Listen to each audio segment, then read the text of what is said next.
Welcome to another edition of the Basketball Teacher Podcast. Our mission is to bring you discussions on a wide array of topics in the coaching world to grow players on and off the court. You can connect with us on YouTube, Facebook, and Twitter, and also reach us directly through email at basketballteacherpodcast@gmail.com. Now, here's your host, Coach Mike Hernandez. Welcome back, everybody. Thank you guys so much for joining us here for another episode, wherever in the world you're listening to us from, whatever platform you're listening to us on. Thank you guys so much for the support. Thank you for the kind messages. Thank you for sharing the show around. Really excited to jump into this one, especially because I know a lot of you guys are like me, big defensive guys, and love talking defense. So really excited to bring this one to you. We're going to talk about no middle defense. I think it's a great defense personally. It kind of aligns a lot with my philosophy, and I know a lot of you listeners are really big on no middle as well, and I know maybe some of you guys are looking to implement that or learn a little bit about it or learn about that sort of philosophy. So we're going to get into that today. So this is going to be a fun defensive heavy episode, talking some no middle, talking a bit about press, talking about building up, the man-to-man defensive principles and trapping and a whole bunch of good stuff. So really excited to get into this one and very happy to be joined by my guest, head boys basketball coach at Bloomfield High School. Coach Dominique Richardson is joining us today. Coach, thanks so much for taking some time to talk some defense with us. How are you? I'm good. No problem. Appreciate you having me on here. Coach, let's go ahead and get started with your coaching journey. Where's the game taking you? Where's your coaching journey? And what are the steps that led you to Bloomfield? I know we have a connection that we just found out before we started recording here, but yeah, what brought you out to Bloomfield out in New Mexico? Oh, man. Well, it all started. I kind of took the most unconventional route for a lot of people. I know a lot of people, when they graduate from college, they kind of do the whole student teaching thing and get into the teaching and coaching aspects. Mine started through the AAU circuit. Family friend and my dad kind of like got me into coaching one of our AAU teams, the San Antonio Roadhawks.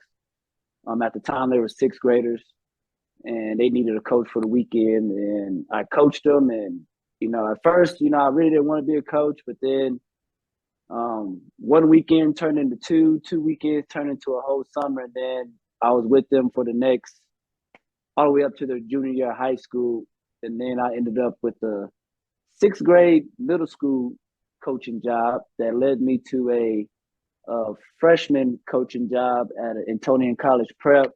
Then I went to another private school, St. Anthony's, was a JV coach there, head assistant. And then I ended up in Yuma, Arizona after that, and was the second assistant at Arizona Western Basketball in the men's program at the junior college level.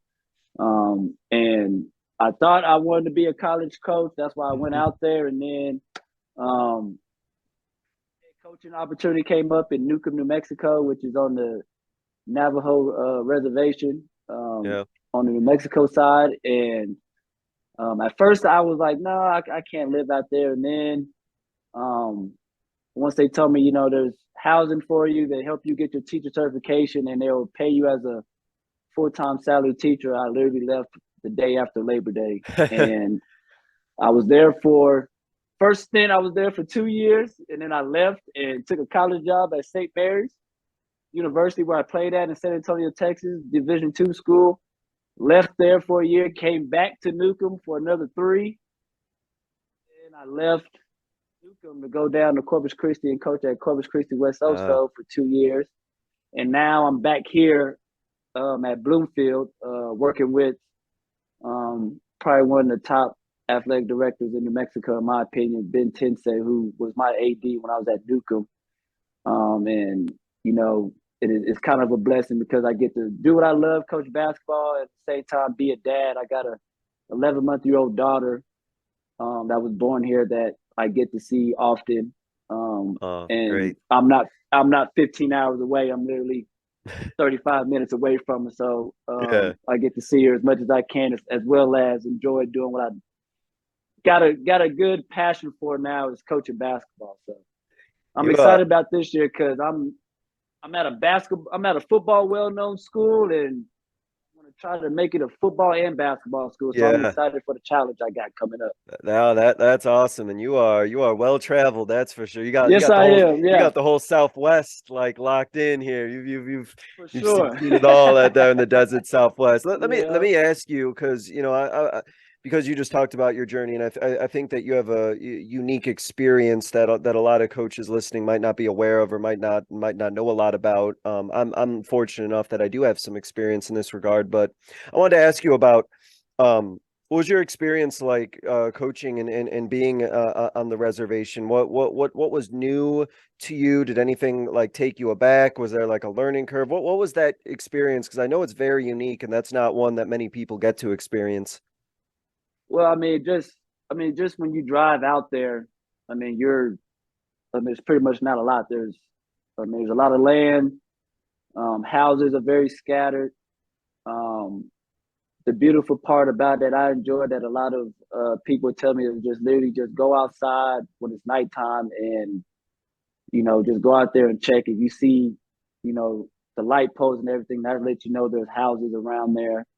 And they're very passionate about the game of basketball, um and they embraced me because I came in with just that same type of passion. I still play. There was times I'll get out there and play with the guys myself. But one thing they wanted to be successful. They knew that they're no different than any other kid. They're just on the reservation, and they had to play a different way. They're not the most athletic kids, but um, they they can run for days.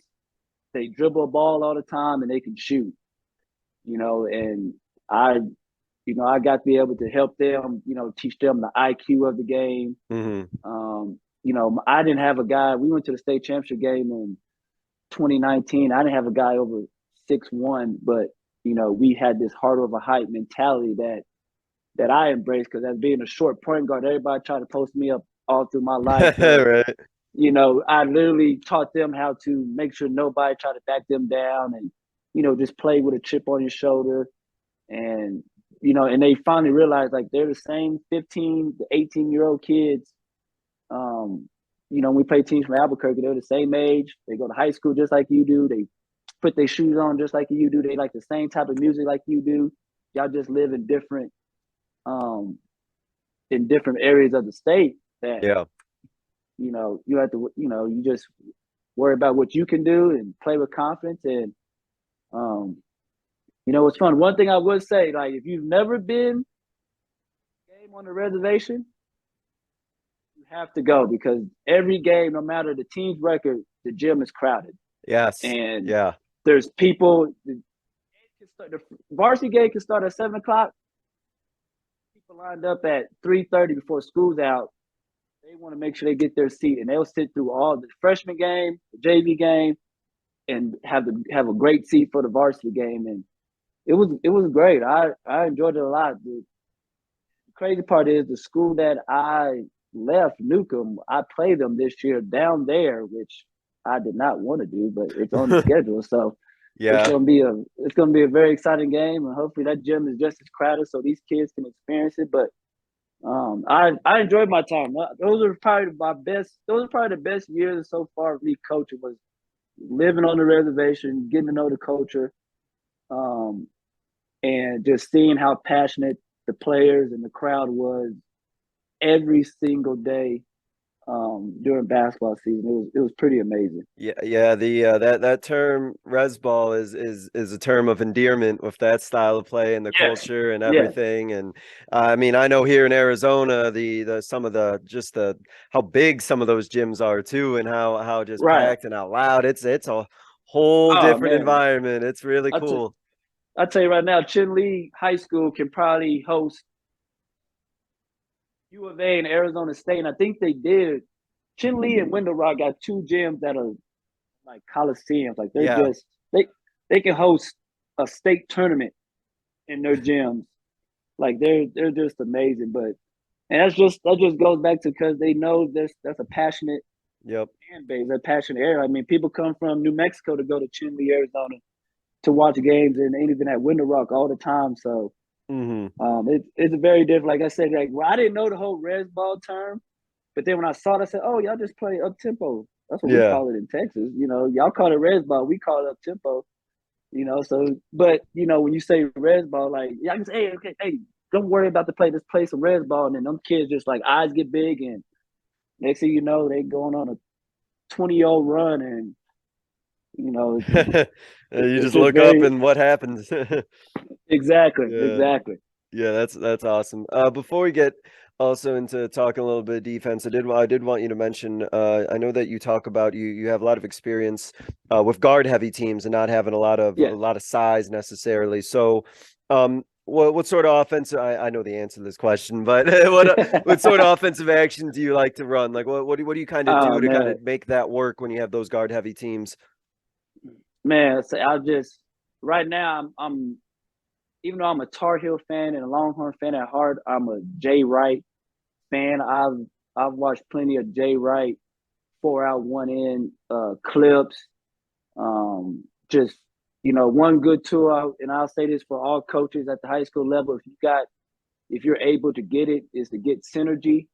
Synergy is one of those platforms that the college level uses. That man, you can watch every clip of what certain offense you want to do, and that's what I use with Jay Wright.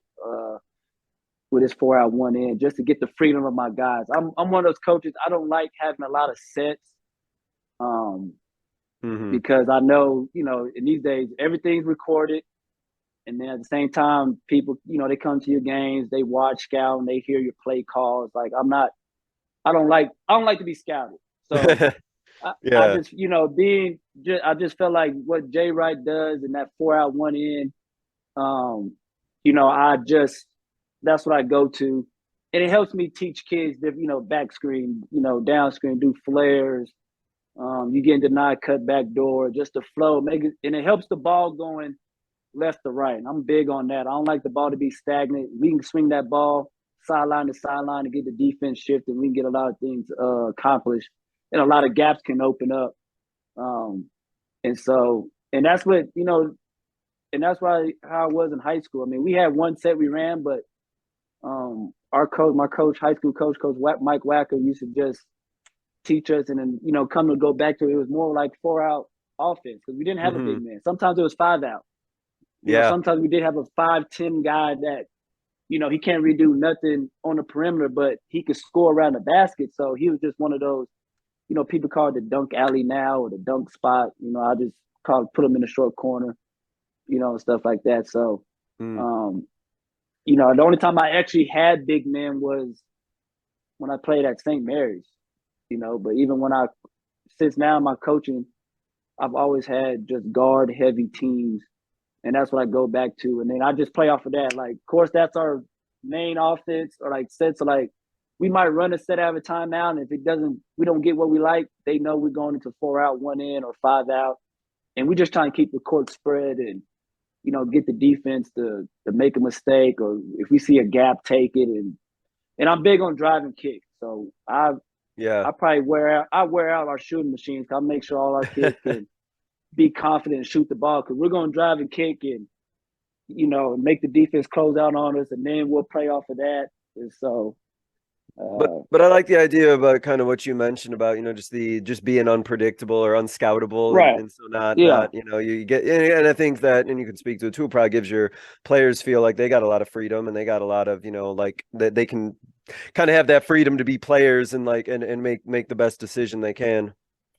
right. And it goes back because I haven't been in a situation where I have dudes, like some athletic guys, that even if we call a play and the team knows it, we can still get something out of it. I Yeah. think my most athletic teams was these past 2 years when down in Corpus Christi, and we had sets and we ran them, and of course teams knew it. Like we did I did the dribble handoff BYU ball screen stuff, and just because I had guard heavy, and I had a guy that I called him like baby Jokic. He can screen and pop or screen and roll and make the next pass. So we did a lot of that with him. But I had guards, like even if they switched, they could break the defense down and hit the gaps and make some plays. It was like Yeah. That's my teams awesome. out here in New Mexico, it's more of let's pass it, move it, screen away. Let's keep the defense active. Let's catch them off balance, and we'll hit the gaps eventually. So, and it's all about patience. And my guys are getting it right now a little bit. They're not kind of used to it. They're used to running a set play every time down. So it's going to take a while, but I think they feel confident because they're getting some freedom to themselves to make plays when they see it. So yeah, I like that a lot. That freedom aspect for sure. Awesome. All right, Coach. Let's talk about no middle. Let's talk about why no middle is such an important part to your defensive philosophy. Let's kind of start there. What kind of brought that on? I was a no middle. I played for a no middle coach. And so it just stuck with me. Because I was always playing make the guy go to his weak hand. And sometimes now and I'm a testament to this. I shoot the ball with my right hand, but I love to go left first. A lot of right hand players like to go left because they're comfortable. Two dribble pull up with their left hand is comfortable to them. Not a lot of right hand people can shoot off the dribble with their right hand. Now, if they can, then that's why those are guys going to Duke and UT and Kentucky. Those are very skilled guys. But what I've noticed, even when I was in South Texas and leaving out here, there's not a lot of guys that, even though they're right-handed, if they're right-handed, 9 times out of 10, they're going all the way to the basket. Yeah, but get their mind made up already. They got their mind made up, and then sometimes, if they're going left, they want to attack that middle, and I feel like that's where you get hurt at. And it just stuck with me. It's worked for me. It helps my kids understand, especially kids that really are not, they really don't have the foot speed to guard a lot of people. But they know if I just angle him to the corner to the sideline in the corner, I know I'm gonna have some defensive help. Or I know at least there's people there. I know that's going to help me out because we work on it all the time. And I'm not gonna lie, like when I was at Newcomb, we didn't run a lot of man-to-man, but even when I had a pressure 2-3 zone, the ball didn't go to the middle. We kept it on the side, and either that guy could shoot. If he could shoot, we didn't help off the corner. If he couldn't, we helped off, and we kind of had like a man principles. But I just don't like, and it's like no middle and don't hit the paint. So really, you're just making them angle them to go to the corner of the court, so they make sure they're uncomfortable. So when you've been at a lot of stops, you've been at a lot of places installing defenses or working with other coaches, putting in a defense and maybe putting in that no middle. So when you're teaching that or installing that with your guys, what do you kind of start with? What are like those building blocks to make sure that like on a fundamental level that your players are doing it right? Do you start with like the body positioning or things like that? Does it start with something else? How do you kind of start installing that and getting that in? Yeah, so what we do, I haven't done it with them yet. This coming up, I'm probably gonna start it here since the season's about to start in the next couple of weeks. But mainly a lot of closeouts. We'll put a guy on the wing, and everybody does it, as coaches. Put a guy on the wing, put a guy at the top of the key, guy on the other wing, roll the ball out, close out, and we at the same time working on closeout, and we're looking at their angles, seeing if their IQ is kicking in, knowing what side of the floor they're on, how they got to angle their body guarding that guy. So if they're on the right wing, they know, okay, I know where the middle is. So I put my butt towards the middle of the paint. But we're not Olaying him. Like I try to tell you, still shading them a little bit, trying to guard. Because sometimes you say no middle, and they just get on that man's whole left hand, and then they just got a whole direct alley to the basket. And it's not really that case. We're just making sure, if he tries to go left to the middle, you're taking that away. Same thing. If he got the ball in his right hand, and it's easier on one wing because okay, he's really not good with his right hand or with his left hand. I'm gonna angle him this way. I'm not gonna let him use his right hand to go to the middle. And so what we'll do that, I'll do that. I mean, that's the drill we'll do even all the way down to February. Like we'll do it every day. So it's still stuck in their head. And then I'm a big guy of live action reps. So we'll probably do that for about 2 minutes, and then I want to see them go one-on-one from the wing and see can they keep that guy out the middle, and can they still keep him, even though he might be right dominant, not let him get to the basket freely and making him angle out, to the corner of the 3-point line. And so, and I think more, especially with this generation, the more live reps these kids get, the better they understand. And instead of just, close out, boom, we see them, okay, go back. Like, they actually got to play it and see what's going on. And then from there, we'll just transition it to one-on-one defensive slides to half court. And then once they get to half court, going to the opposite end, it's live. And they still got to make sure they don't let them go to the middle, and they keep them from getting in the paint or going straight drive to the basket on the right or left side. So as you're bringing in let me peel this question back a little bit. So when you're installing this and when you're kind of teaching the positioning, you're kind of going through the closeout drills, you're kind of going through for that with your guys, what are some things you notice like right away in terms of the way that players are playing defense, or the way that they're closing out, or the way their body position is there a lot that you find that you do have to kind of change in how they're guarding? Do they come to the program with it figured out, or is it like you almost feel like you're starting from scratch sort of? Everywhere I've been, it's like I'm starting from scratch. Like these, I say close out with two hands. They think they're closing out, but they understand, you just put your hands barely up, a guy can still get a shot up. Like, I want your hands above your head, so that they see that, okay, they don't got no view of the basket. And then again, like when I first say no middle, they literally will have that whole lay, like, okay, I'm just going to shade him, his whole side of his body, and I'm going to let him just go this way because he said no middle.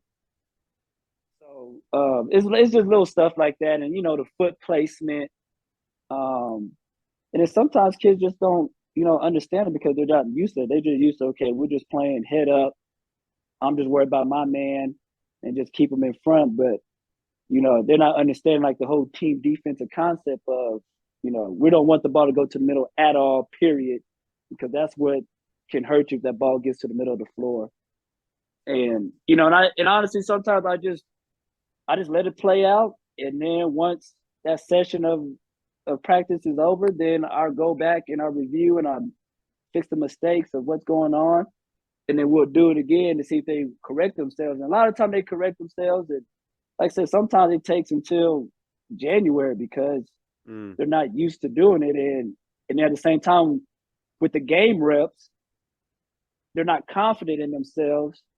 So you're going to take some, sometimes where they score easily, but the more you do it, I've noticed the more live action they get with it, they get to understand it, and they become a better defensive team instead of just, oh, I'm good guarding the ball by myself, I don't need no help. Well, sometimes you don't, but where we're at, sometimes you're going to play some teams where you got to make sure your team defense is legit. So. Yeah, and I think that you mentioned the idea that you're still harping on these things deep into the season too, and so it's kind of a good reminder, I think, for all of us that even these principles or these philosophies, they may sound relatively easy to implement, and the idea behind it's really easy, but I think, as you mentioned, right, there's a difference, I think, between what our players can understand and do, like in a simulated sort of situation versus, I think you mentioned, like trying to get them those game reps and trying to get them thinking in a game like situation to make sure that they're still doing what they're supposed to do. Because I think and this, right, as players start to get tired or the competition comes up, you're doing these live action things, sometimes we find that our players might be forgetting some things that they've been practicing over and over, right? No, for sure. It's like you do it in a drill, they playing, and then all of a sudden now it's 5-on-5, and of course, as coaches, we're saying, hey, we're going 5 possessions. Make sure, whoever wins these 5 possessions, the competition kicks in, and they forget all about your defensive principles because all they worrying about is making sure their man doesn't score, So the blame is not on them. Instead of just staying confident in what you've been taught and let the team defense work, and you're going to see results. You're going to see the stops. You're going to get the charges taken because the guy's going full speed, and we didn't help off the corner, and our backside guys coming over and taking the charge. Or, we know that guy can't shoot, and you help in knowing that's a guy that's driving, and you get a stop still instead of just always worrying about your man. And, that's why I think with this generation, like the more they get to play, and then, I think that helps them tremendously, because I realize the less we talk and the more they get reps in it, and all we do is just say, hey, that was a good job. Hey, do this next time. The better they get, instead of just always just breaking it down and they just standing stationary. I think it benefits these kids a lot, man. And at the same time, I have to remind myself too, I haven't been nowhere no longer than 3 years. So I feel like no matter what, I'm always going to have to get my stuff every year. Yeah, right.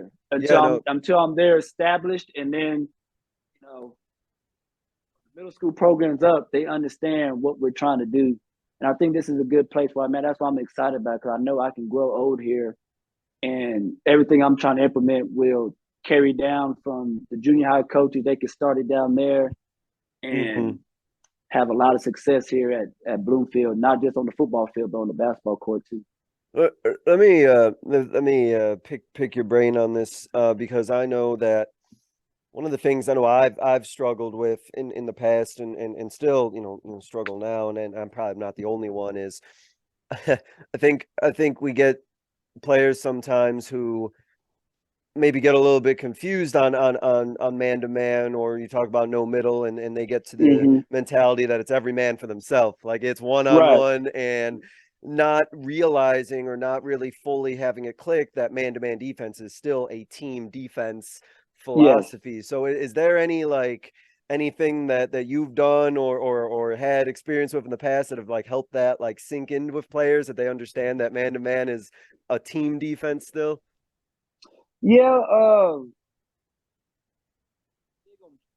recording practices, the whole practice, especially the defensive side. So I would just have one of our managers, hey, record this session right now, because a lot of kids really, once they see oh, I didn't jump to the ball, or oh, I really didn't have to help right there, because sometimes we tell them no middle, be in the gap, and sometimes they overthink it. Sometimes, you got a guy that's really good on the ball that you really don't have to help, but you just got to be in the gap anyway, And so, sometimes it's just more just watching film.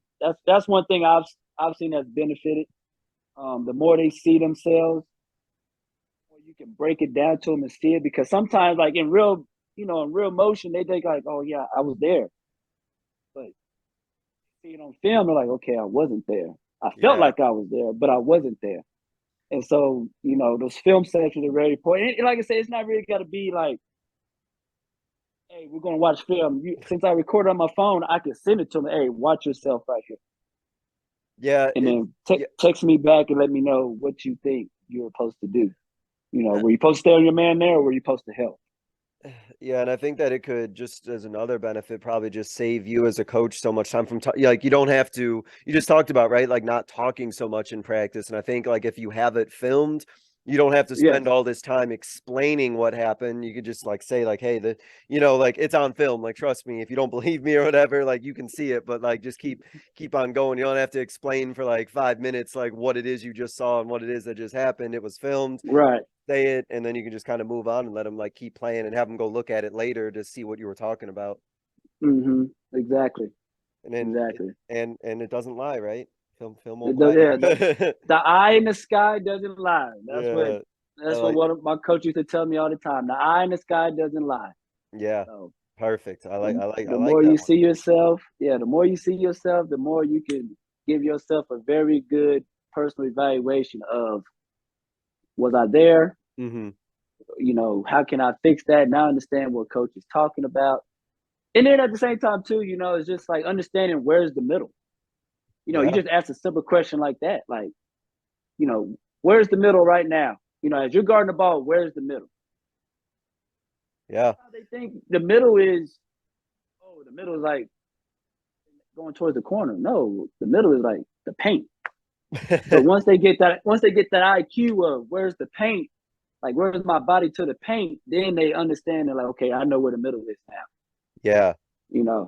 Yeah. I mean, that's, it goes to the point of just like even something, to like a larger point for us as coaches, even things that we assume are logical or make sense, what we're saying, like don't assume. And I think that asking your players is like a really, really good idea, because I've gotten a lot of valuable information just from asking a player why they did something or didn't do something. And that's really good for me to know, like, oh, like, maybe we don't really get this concept at all because that answer was way out there or something like that. But it helps you get a good sense of like what your players are thinking or where it is that they're at, instead of just like assuming or telling them. Like, ask them, and then you'll get some good feedback about what they know or don't know, or what they see or don't see. Right, because sometimes they see the game totally different window than we do, and so getting their feedback, why'd you do that? And they tell us, sometimes they're like, Coach, I don't know, I just did it. And you're just like, okay, well, I appreciate your honesty. And then, you get it. Some of them, they say, well, I did this because, I cheated a little more because I knew I admit I try to like jump his move or whatever. Because, sometimes our scouting reports, we'll give them, hey, he likes to do 2 dribbles between the legs and then try to pull up, and he does something different and he gets to the middle, and we're just like, no, I get that. But, just stay true to what we're doing. Even though I told you that move, what he likes to do, his tendencies, you still got to stay true to what we're trying to do, and just make sure, keep him in the middle and float him to your help in the corner, or that backside guy coming over and meeting him outside the paint. And, and like I said, because, a lot of times too, the guys are on the court, so, they're playing, they're seeing it. Sometimes they just see it from a different camera view than we do, but at the same time we're looking at the same thing they're looking at, so I don't know how they have a different aspect of it. Well, sometimes, like you said, they'll just say, I don't know. I don't know. Yeah. Okay. I don't know. Well, I always like to say, if you don't know, then who does? Because I right. Right. Oh no, right. That's funny. 2-2-1 press. So let's talk about implementing it. How do you go through and implement that while still maintaining those principles of no middle in that 2-2-1 press that you like to do? Yeah, and I mean that's why I think that I love the 2-2-1, because it's a very simple press that you can do a lot of different things with it, and at the same time, it's simple. It's kids understand it. You just want to keep the guy on the sideline. Don't let the ball, if they reverse it, cool, but we do not want them to, I like to tell people, make the ball handler make 2 people players. We don't want him to do that in his press. So we don't want him to split the top guys and then he's able to kick it and we have to collapse. He kicks it out to the wing and they hit the middle guy. And, go from there. And, and like with our 2-2-1, of course, ideally it's, the back layer guys at half court, one guy takes away the sideline pass, the other guy takes away the middle. Because, when I was in high school, our press break was middle reverse. You got a guy up the sideline, you got a guy in the middle, none of them are open, reverse it back to the inbounder. And it goes the opposite way, sideline, middle, reverse. And you just, you're trying to get it up. So that's why I did the 2-2-1, and then just implemented. We just, same thing. We just drilled it. We just the ball on. It was kind of like shell drill. I do it. I moved. Whistle, pass it. Everybody jumps to the ball, get into their spots. We reverse it. They move again, reverse it, move again. And the one thing that it's always changed with me is the back guy. If I got a guy that's athletic, that's on the back tier, that guy that's protecting the basket, we'll have him rotate in case they try to lob that ball over up the sideline. And sometimes I just had him stay back if he wasn't, quick enough to do that. So it's all been predicated with the type of guys I had in the back, and at the same time, my four guys. At Newcomb, I was able to face guard people in the front. Oh, really? We Nice. face guarded, and the two back guys, it kind of like run and jump, but then once the ball got in, 2-2-1 stuff. And it just gave something different. A thing that I have been doing for the past couple of years is just really watching a lot of film on teams' press breaks, and however their press break is, we just matched up to it. So like if they did the 1-4, of course my front two guys knew to be in between the outside guy and the inside guy, because of course they want to try to hit the guy on the outside, and we pressure it and they just hit the guard slashing through, and they break the press like that. Instead we want to make them make passes. So like they did the 1-4, we just try to play for a 10 count. And then of course, if they, they match up with us, they got the point guard and the inbounder, then they got two guys at half court. We just matched up in it, and we'll usually just call match, and then we'll call run and jump, and it just depended. Sometimes we did run and jump, and like I said, if I had the athletic guy in the back, he'll come up, and the two guys will trap on the sideline, or the two guys will stay with those back guys, and we'll have our other front guy come from behind. As the guy gets cuts off on the sideline, he comes from behind, and we'll get a trap or a steal.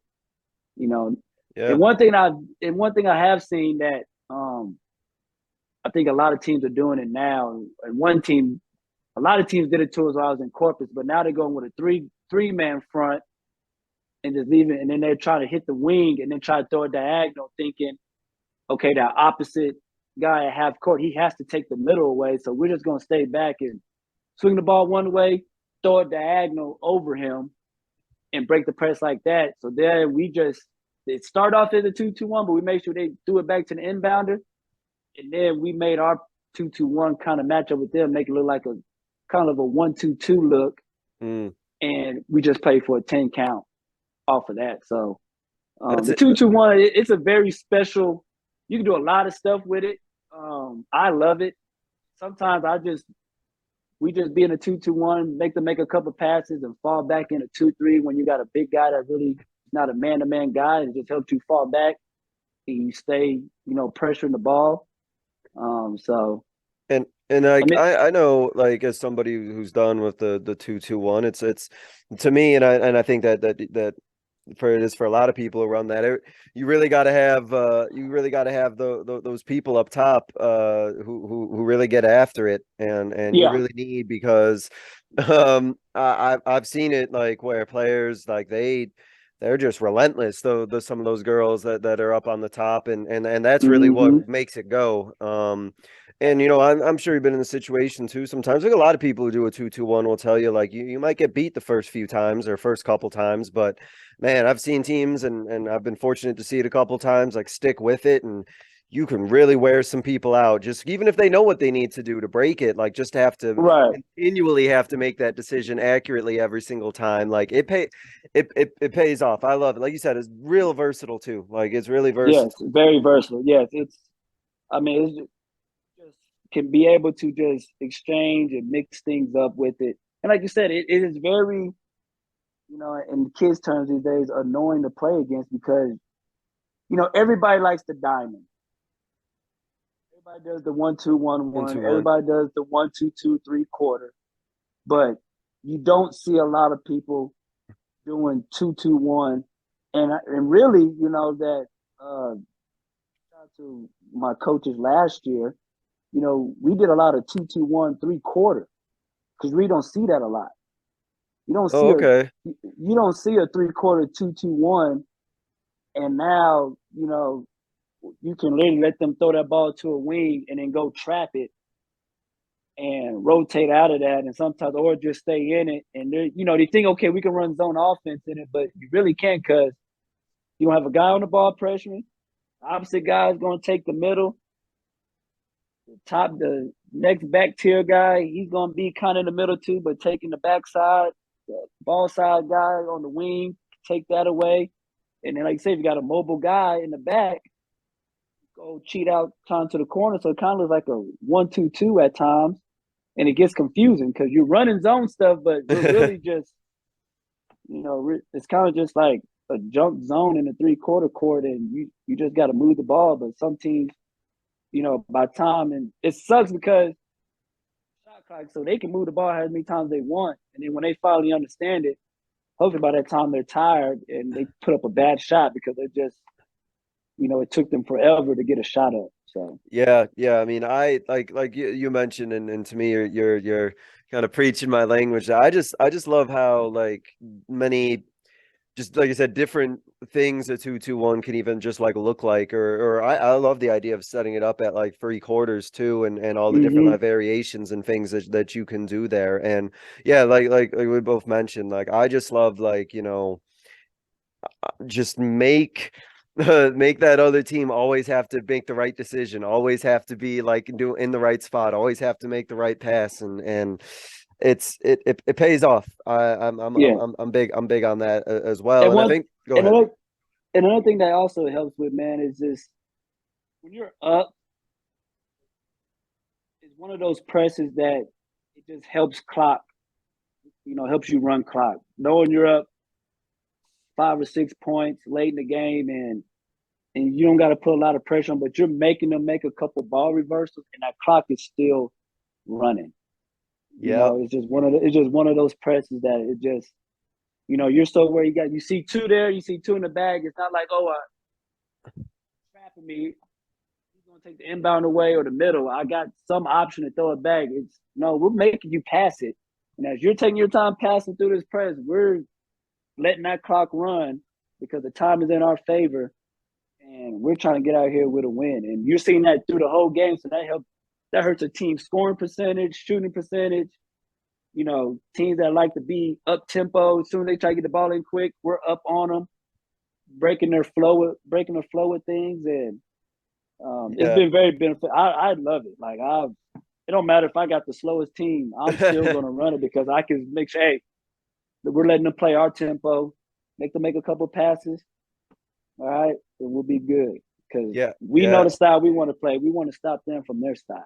Yeah, and I'm right there with you on the mindset of like we're doing this because you're not dribbling out of this. You're not Yeah, gonna have one ball handler come and try and like just dribble up and beat us out of it off the dribble. Like you're gonna have to pass the ball. And my hope is always like I want somebody who doesn't want that ball to have that ball.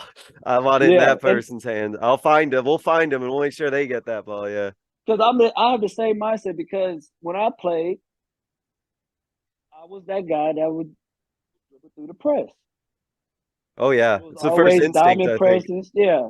It was the diamond press, man to man stuff. So I went back and I thought about, like, what was defenses that I couldn't just dribble through it and not have to worry about a press break. And every time I came back, it was 2-2-1. And then it came to the point it was like my dad, who was my AAU coach, we ran 2-2-1 in AAU because if we had guards on our team that could, whoever got the ball could break the press. So he's like, well, if we're just as talented guard wise, we're gonna play against other teams across the country and in Texas and tournaments.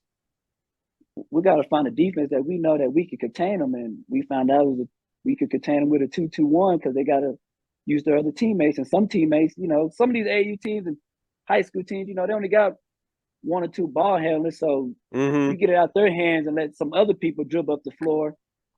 You got an advantage. And that Yeah. 2-2-1 helps you with that because sometimes that point guard gets rid of it.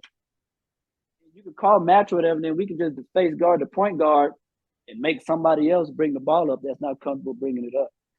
Yeah. So yeah, yeah, that's great. I'm always of the like, let me find that person who doesn't want the ball. That's who Mm-hmm. we're gonna make sure that they end up with that ball, whoever that is. Let's find them. The person who's trying to hide or something like, all right, Yeah.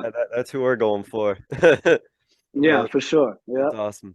All right, let's talk about sometimes you talked about how sometimes, depending on the situation, you do like to do some trapping on ball screens. So like let me Yeah. start with what makes an effective trap. When you're teaching like how to trap, what are you telling your guys that they need to do to make sure it's a good Man, one? if you're going to trap, you're going to go trap. You're going to make sure y'all are foot to foot and you're not hesitant. If you know we're calling whatever call I have for, a trap, you're going and you're not giving that guy no space to try to split the screen. Mm, And because I think the most effective trap is if you go and be aggressive and, now with the rules, you got to make sure you give them a stepper, but you try to be belly up as much as possible. And, and the most important thing is communicating because, we might say, hey, we're trapping all ball screens this game, but we're dealing with kids. So you got to still repeat the call. And sometimes the guy that's coming, who's guarding the screener has to make that call. And y'all both got to go up and, and trap that ball aggressively and not be, hesitant because you don't know, oh, this guy might go by me. No, that's the point. Like, he likes to play off ball screens. We're trapping him for a reason. mm-hmm. We want him to hit the slip guy. Because that slip guy may not be a player that can, make the right play. He might get it, but, oh, I got the ball. And now we might get a steal from him because he's going to try to dribble it, or he tries to go to the lane. We're going to get a charge because he's usually a big guy. It's kind of like what we just talked about of like the press. Like I want to get that other person the ball. Let me get that Exactly. person. Yeah. Yeah. Exactly. I'm big on that. And last year that's all we did because our district and and I found in our region we had a lot of ball screen heavy teams. So, and there's one thing that I've noticed: not a lot of people are kids how to play off a ball screen. You Mm. know, how to read. Or hey, you see him trapping, slip. Like a lot of guys, they don't know that. They just, coaches are thinking the mindset, okay, teaching how to guard the ball screen. So we're gonna do a lot of ball screen stuff where I'm thinking, y'all don't know how these kids I don't think can read a ball screen real well. But I'm gonna go trap them anyway because I want to try to get a steal or turnover. And at the same time, if I know, like you said, it's that guy that got the ball, and we know he's shaky, and we know they're doing a lot of ball screen stuff, and they just so happen to throw it to him. He comes up the ball screen, we're trapping. Yeah. It's like all right. Well, we It's won. like We got it our to him. eyes get big. Yeah, our eyes get big. We're like, hey, let's go get him. So I think there's a lot to be said for that though, and to think about, especially depending on like what type of school or what type of program you're at. I mean, I think that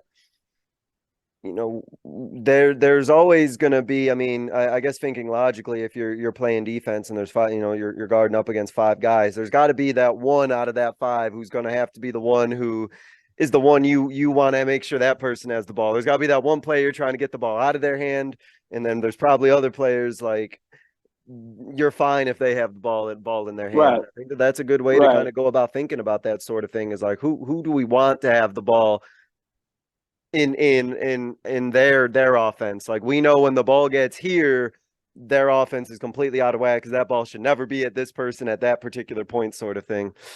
Yeah. And you have to drill it too. Like, the other thing that makes a good trapping ball screen defensive team is you gotta drill it. Even if it's just like a shell drill type where you throw it to the wing, that guy goes and traps, go set the ball screen and you're working on trapping and rotation because, you can have a good trap. If your other guys are not in their right spot, ball gets out of his hands, then you can't be really effective with trapping the ball screen. You just gotta go back to, hey, we're just gonna fight over the top, go under, or we're just gonna switch it. But you gotta be in rotation for that because we could trap it and we got a good trap and then he gets that ball to that guy and next thing you know, we don't have the right rotation and they still get a good wide open shot attempt. Mm-hmm. Our trap was no good. Yeah, I mean, again, it is the team defense element of this, right? Like when the trap come in, right? And I think that's another thing again that like has to be drilled a lot and has to be gone over repeatedly is when that trap happens, what are the rest of y'all doing? What do you know? Do you know what you're doing? Do you know where you got to be? Like what do we get out of this? I know that for one of the things our girls kind of struggled with at first, when we were talking about trapping, is they were under the mindset of like, the trap's done, like we're gonna get a turnover off that. It's like, no, the turnover is like No, what are you three doing now off of this that's gonna exactly. get that Yep. turnover? Because they might get, Yep. and again, I'm preaching to you, and you know this, but like those who are trapping, they're gonna get the deflection. They might get, a hand on the ball, but then like the three of you better know what you're doing in this situation or what we're trying to get done. So Mm-hmm. I don't know if you've had, situations like that. We've had to kind of probably literally put your guys like, this is where you physically need to be in this Oh sort of no, for situation. sure. Yeah. Because I'm like, I give them all scenarios. Like, Yeah. hey, we're gonna work on when we trap this ball screen, but the point guard bubbles it out. He keeps Hmm. his dribble and bubbles it out. We're still gonna go chase him because we're gonna get it out of his hands eventually. But where y'all gonna be? Or if the postman slips, you got to be there for the slip. Like you can't not hesitate because he might run up and show it, and they're just showing that for the guy to slip. So I want you to be there because we know they're gonna do that, and he's slipping. If you're there already, we're gonna get that steal. Yeah. Yeah. Or you because if you show up late and then you come up late, now he knows, okay, you came up to me already. I'm gonna throw it to where you came from, which is ideally that guy from the corner rising up to the wing. But if you go take that slip away real quick and that point guard is still dribbling, it's hard for him to make that pass across his body with two people to hit that guy rising up. So, Hmm. um, I put them in all different scenarios so they see it. Because it goes back to what we said earlier, like those live reps, like they see exactly what we're talking about and not waiting until in the game and we finally see it and I got to waste a timeout to say, okay, they slipped it. This is what we're going to do. It's going to be more like, hey, y'all knew the possibility of slipping, but if you're already there already, no matter if he slips or not, you still got that. You still got the guys setting the screen, no matter what. No matter if he slips or rolls, you got to be right there. And yeah, like to your point, right? There's just so many situations that come out of trying to trap or all different counters to trap. Like there's just so much that could potentially come out of it, let alone how that changes depending on who's on the court offensively. That, like you mentioned, I think that it's just so helpful to just continually rep scenarios, rep situations, and get your Mm-hmm. guys or girls exposed to all sort of situations and just let them see what they would do. Like, what would they naturally do in that situation if that happens? Get them Right. as much live action as possible, and then you'll see their thought process just by the way that they sort of handle all those different situations you kind of mentioned right there. Like Right. that's what And they'll it's do. yeah, because it's Go ahead. kind of hard. That's why I say I keep preaching. I drill everything all the way till the end of the season because you really don't know like November, December because you're playing a lot of games, you're playing a lot of tournaments. You just try to in practice teach them the basics what they might see. But then like when you get into January or district play and stuff like that, and you know what you're going to see for that week, then you can focus on that, and then the kids get a better understanding because they know what they're going to see on Tuesday night after we just went over it Monday. And then for us we play Tuesday and Friday, so Wednesday and Thursday we work on it, we see it, and we put them in different scenarios. Then Friday they know exactly what's going to happen, and it's hard for teams. And now we look really good because we drilled it, we went over, even in shell we're running through what they're going to see offensively. So they know when we're on defense, they know exactly what tendencies they're going to see, and it helps a lot because we've been working on it all year. But now we're really going to see what we've been preaching for those first couple months actually be effective during district play because you have time to prepare for Team A and Team B this week. Mm-hmm. You know, Yeah, and so that's a big part of it too. And I think that that's a really good point about how like your defense, a lot of you know improvements can be made on your defense as they start to really understand, the opponents that they're playing, the tendencies that they have. Like defense mm-hmm. is only going to get better and better once they understand exactly like who they're up against. They got the film, they have the scouting report, right? They know like all the different more so of like the types of situations they're going to face where, you Right. know, in the beginning, everyone's kind of figuring things out. Like there's not a lot of like, nothing looks as good at the beginning as it does at the end. So I think all coaches Right. have to remember that, right? And like, you know, and all coach, like, you know, I'm more of I'm big on scouting. I'm gonna Yeah, give yeah. my kids the most advantage, you know, the best advantage they have every game, no matter if the team is 1-24. We're still gonna coach them and go through their stuff. So we make sure like we don't even give them any confidence of trying to get win number 2 on us. And then there's some coaches that they know their tendencies. They don't care what they run. They're going to stick to, Mm-hmm. you know, exactly what they're going to do. And it just, you know, that's the beauty of us coaches because, you know, we're not all the same. Like everybody has their style and what they do. Like if they're not going to change, they're not going to worry about scouting reports. They're not even going to worry about looking at film and what they do offensively. They know how they're going to defend, and that's how they're going to defend no matter what set or what they're going to run. This is how we're going to defend no matter what.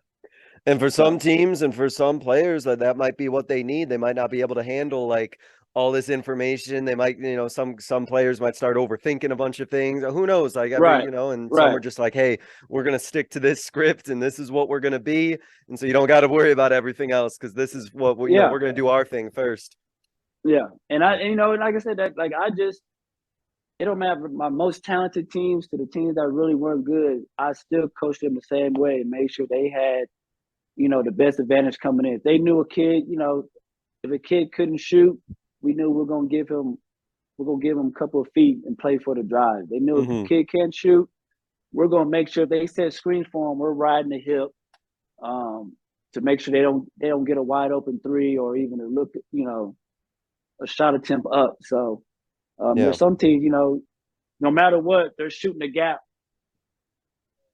on a down screen. Like they're not gonna go and try to fight over it. Mm-hmm. That guy's gonna give them space.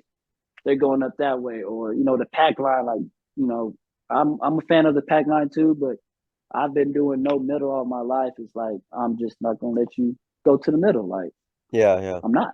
Right. I'm Yeah. gonna Yeah. keep the Yeah. ball. Exactly. I want to keep the ball on one side of the floor. The only way it goes to that side is by you passing it over there. But by Mm-hmm. dribble penetration to the middle, that's not happening. Yeah. For Like sure.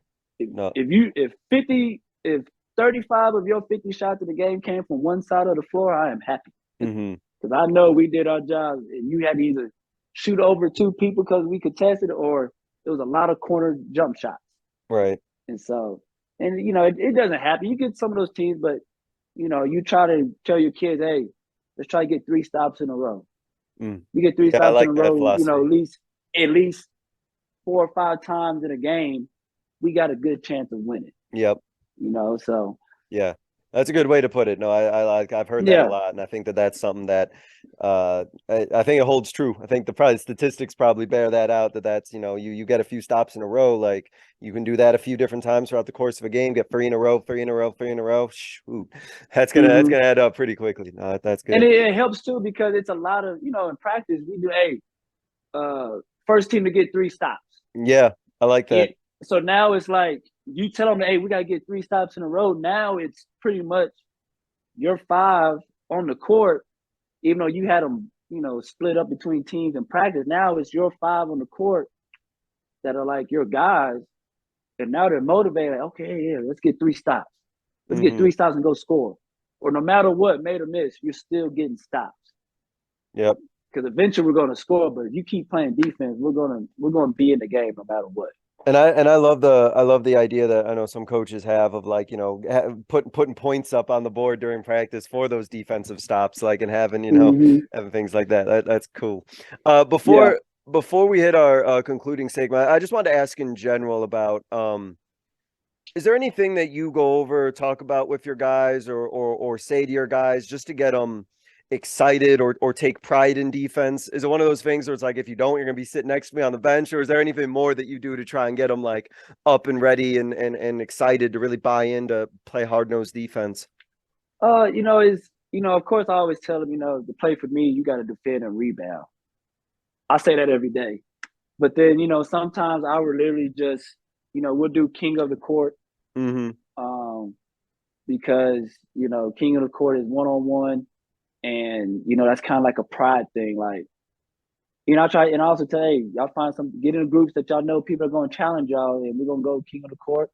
And sometimes, that helps motivate them, like guarding, like, okay, you're not scoring on me today. Yeah. And I just, it's always, that's one of the ones I like to use a lot, because, it's just one of those one-on-one, like personal, I guess, vendetta. Because sometimes, so these kids remember what happened to them in practice the day before. Like, kid came Yeah. and, just had their way with them. And then I say, hey, we're doing king of the court.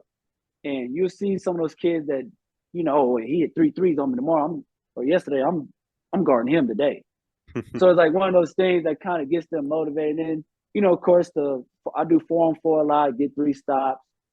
Of course, you gotta have some of those positive incentives. Hey, winner gets, pizza for lunch tomorrow. Just stuff like that gets these kids motivated. At the same time, we'll put a target score up and like, hey, they can't get this many shots up or points, in this 10-minute session of defense going 5-on-5. And it's just one of those things. You give them a target goal, and it kind of motivates them. And then it transitions over to the game, because now they know, hey, we want to keep a team under 40 points this game. Mm-hmm. Now they see the target score, in their head, like, oh, okay, we got to start strong. Like, oh, damn, they already got 30 with 6 minutes left. We gotta make sure we get some stops. And at the same time, too, that helps too. Like, okay, we're not really guarding well. Let's move the ball a little bit on offense so we can run some of this clock and try to get 2 or 3 stops, to make sure they don't get to 40. But I to this day, I still try to find creative ways. Sometimes just the king of the court gets old, even though kids love it. But I try to do different stuff, like do transition drills, or it's just different stuff just to get them to understand that, you don't got to be the best. You can have all the offensive sets in the world, but if you can't stop nobody, you're not going to win. Yeah. And if you do get stops, then especially if you get, rebounds and steals, that's more possessions for you. And now you definitely got a better chance of winning, because you get more possessions they are, and make sure they don't get second chance points off of offensive rebounds. So that's one of those things as a coach I'm still learning. Like, I'll still look up stuff. I ask coaches that I know, what they do, and sometimes it's some of the most elementary stuff, and they've won way more games than I have, and I just feel good about myself. Okay, well, I'm gonna keep doing it. But then I'm like, okay, let me be this creative coach and figure out a drill that works, and then put it on Twitter so people see that. People see that I came with something creative that the whole coaching community could use, because of course, we all take from each other. Yeah, of course. I'm a student of the game still, and I will, after we get off this, this interview, I'll probably start watching stuff on my laptop just to see, what's out there, what's new that's out there that I haven't seen, or based on out of bounds plays or defensive schemes, and, just still trying to be a student of the game and learning, and, because you never know, some of the things might help, and I'm like, oh, I saw that, and try to implement it, and it might help me. Yeah, it might help another coach. So lifelong learner. No, that's for sure. Awesome. Sure. Coach, to wrap up, there's a couple questions I ask every guest, so I'll go ahead and start with this first one here. Thinking back on your coaching career, what is a moment from your coaching career that you think others that are listening right now would be able to learn from? Man, I think one thing I really think I've been blessed in this part is just I've had assistants that have never been like yes sir type people. Like, if I ask them a question, like, yeah, we should do that, they give their opinion out. And I think assistant coaches are very important to staffs. It's not just always the head coach always, making the adjustments and stuff like that. The year we went to the state championship out here, my varsity assistant coach was a female, and I had 100% confidence in her to, help me with decisions. Sometimes she would just come to me and say, hey, we need to just go man. And I think that was one point in the state semifinal game, we in our 2-3 matchup zone and we weren't getting stops. And she just said, you know what, we need to go man. And we haven't played man all year, And so, and if it wasn't for her, we wouldn't have got to that state championship game because we would have just stepped back in that zone. They would have just kept, hitting threes, going high-low on us. And then we went man and used our speed and quickness to tire them down and end up winning the game on a buzzer beater. So, I would just say, man, I'm very appreciative of every coach I've had under me because I used to be in that assistant coach role and, working for a guy like Coach Harrell, he was the same way. He would ask me and the current head coach who was the assistant at the time, Coach Isaacs, just idea like, just how can we get our team to be motivated to play defense? What can we do offensively? Like, do we have any new inbound plays that, we could put in real quick since we played these conference opponents once already, so it's, you got those assistants that are willing to, help you out and they got the same type of basketball IQ as you, your staff is going to be very, very good because from top to bottom, of course, the head coach is going to get the praise, but it's the assistant coaches that are work or going to go and down. Hey, to put and coaches, I said, but people play this. People, they don't got to work with them. Be them. I guess say, you want them to be around just to take stats, just to look good on the staff, so they don't try to like attack them and question why they did something. Yeah. Because everybody wants to be a head coach, but you got guys that mind being assistant coach, but they know you tell them, hey, let me know if I need to sub this guy or let me know we need to run something different. And sometimes I let my assistant coaches run practice and I watch and I say, hey, this is y'all. And they do some drills and I write them down. I'm taking notes. Yeah. Taking notes, because they played at a different style or they might see a drill that they used to do at the high school, college they played at that I've never seen and they want to use it. And if it's effective, then we keep using it. And there's one drill I still use to this day, the shooting drill. And I got it from when I was at Antonian and I still use it to this day. And it's great. That's what we do as coaches. We take, we steal, we borrow, and that's what makes us better as coaches. From all, like you just mentioned, always learning, right? Always taking things. Always. Yeah, always. I like that. To wrap up, Coach, I give every guest what I call this 60-second soapbox, but you can go longer. I won't time you, don't worry. But it's for you to get out your final message, a closing thought, just kind of a final idea, just something that you just kind of want to leave the listeners with. So very open-ended. I'm just going to go ahead and give you the floor, and I'm just going to go ahead and let you take it from here. I would like to say, man, first of all, good luck to all the coaches and owners who listen to this platform to their seasons. Wish everyone the best. Wish, all coaches hit their milestones or their teams improve.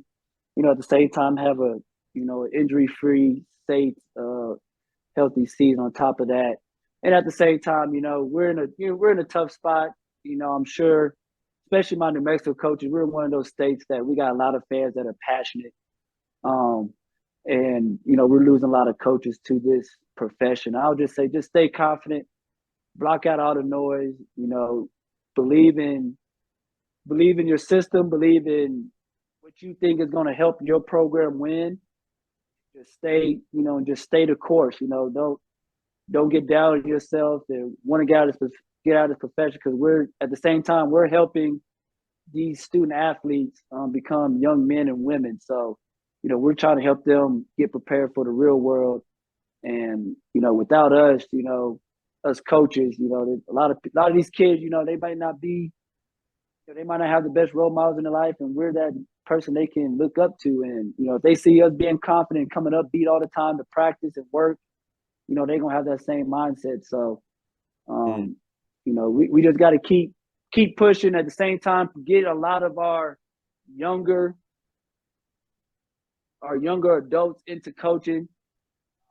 I can say my dad was a coach, Coach Mike Wacker, Coach Buddy Meyer, rest in peace, Coach Zelsnack, Coach Herman Meyer, Coach Harold, Coach Isaac, everybody I've played and worked for, man, they are positive role models I can call all the time. And, our youth needs more of them like us. And at the same time, the kids that are in elementary and junior high moving up, we need to get the guys that used to play for us in the coaching as well, to help us out to keep the youth active because they are the future. And, we want to make sure this country is still a nice place and a safe place, that we still have motivated people in this coaching profession that's going to keep kids motivated. And most importantly, keep them motivated to stay in school. They're a student first. So that would be my message to all these coaches out here listening. And, we, as much as people don't realize, we impact a lot of people's lives. They may not tell us all the time, but we are impacting a lot of people that we touch. And if we can get more people in this profession, and not even just coaching, just get more teachers, just get people around the youth that are motivated, keep them motivated. We'll see this country and communities blossom. And we'll see a lot more young men and women being successful once they get out of high school and college. Yeah, that's really well said. Really well put. I 100% co-sign that message. That's great, Coach. I want to thank you, Coach, for spending some time here talking about your program philosophy, talk about some defense, some trapping, some pressing, all these things that are near and dear to my heart. I definitely wrote down a lot of stuff myself. So just like you're going to be watching some videos, I'm probably re-listening, doing some research and whatnot. So this was great, Coach. Thank you so much. Good luck this upcoming No problem. Thank you. This was awesome. Thank you, guys. All right. Thank you so much for listening. This was another edition of the Basketball Teacher Podcast, and we will see you guys next. Thank you for listening to another edition of the Basketball Teacher Podcast. Make sure to connect with us on YouTube, Facebook, and Twitter, or reach us directly through email at basketballteacherpodcast@gmail.com. Take care, be safe, and we'll see you next time.